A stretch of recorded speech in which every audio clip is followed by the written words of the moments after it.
পুরো সেই ইয়েটা যেতে হবে না।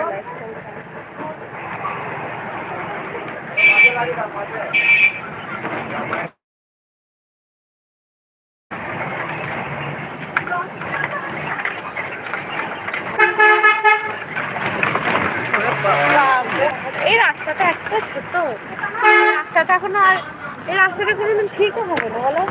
ওই যে ওইরকম করে যদি ইয়ে করে ফ্লাইওভার করলে করতে হবে। ওই দিকটা হচ্ছে যখন এইদিকে আই রাস্তা কাটা অবস্থা দাঁড়িয়ে নতুন হাট থেকে কাটোয়া তাহলে আর এইদিকে কেউ যাবে না কিনে দিয়ে ওই দিকে চলে যাবে। ফ্লাইওভারটা হয়ে ওইটা তো নতুন হাটের কাছে বালিগ্রামটা। হ্যাঁ বলছিল তো ওরা ওই দিক থেকে নতুন হাটের কাছে, ওরা নতুন হাটে এমনিতেই ওটা দিকে ওই ওই তো বললো যে ওই নবগ্রাম ওই গোবিন্দপুর এই দিকটা হচ্ছে বুসকরা, ওই বলছিল না ওই লোকটা। আর ওইদিকে হচ্ছে নতুন হাটের রাস্তা, ওদের ওই দিক থেকে নতুন হাট হয়তো 8 ঘন্টা হবে ওরকম, বেশি দূর না।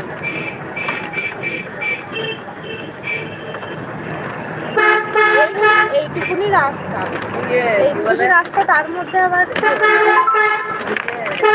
ফুটপাতে এত কিছু বসে আছে, মানে পাশ দিয়ে যায়।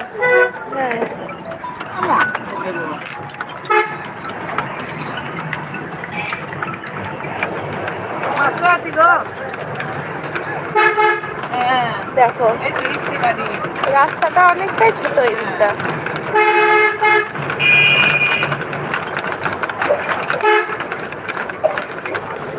এখন আমরা বোলপুর থেকে ফিরছি, মানে শান্তিনিকেতন থেকে ফিরছি আমাদের গ্রাম বাড়ি, বিয়ে বাড়িতে গেছিলাম তো গ্রাম বাড়ি ফিরছি।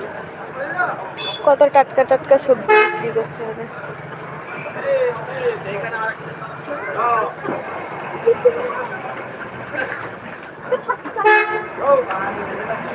এর রেল গেটটা বেরোলো, এটা এইদিকে চলে এসছে। আমার রেল গেটটা এখনো বেরোয় না, এটা ঘুরে গেছে।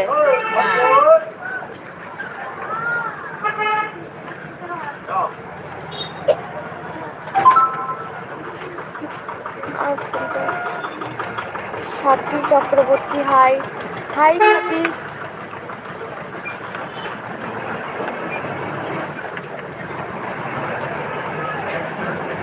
এখন আছি কিন্নাহারে, বাসে যাচ্ছি। এখন হচ্ছে কিন্নাহার, এখান থেকে আরও মোটামুটি 1 ঘন্টা যেতে হবে আমাদের গ্রাম বাড়ি।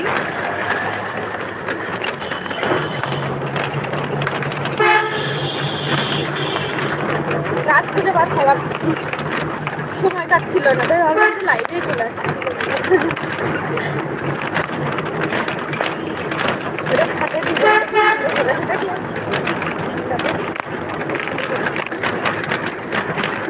এই যে মা আছে এখানে সাইডে, এই যে মা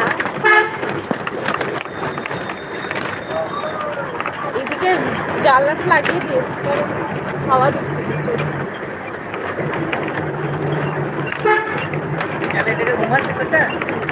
ও ঘুমাচ্ছে, এই যে ঘুমাচ্ছে।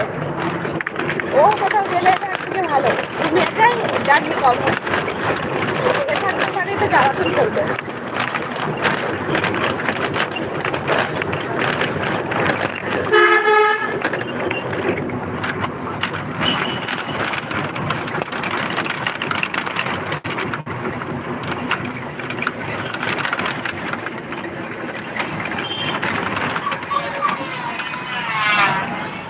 কারা কারা কোথায় থেকে দেখছো বলো, তোমরা কি কিন্নাহারে কেউ আছো বলো।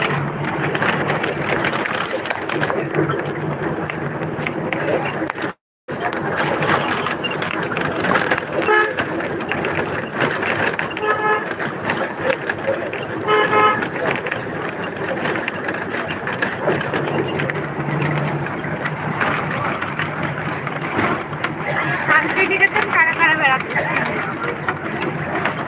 আমরা গেছিলাম শান্তিনিকেতন, ওখানেই বড় হওয়া, ওখানে মানুষ হওয়া, ওখানে স্কুল কলেজ সব। শান্তিনিকেতন কারা কারা গেছো?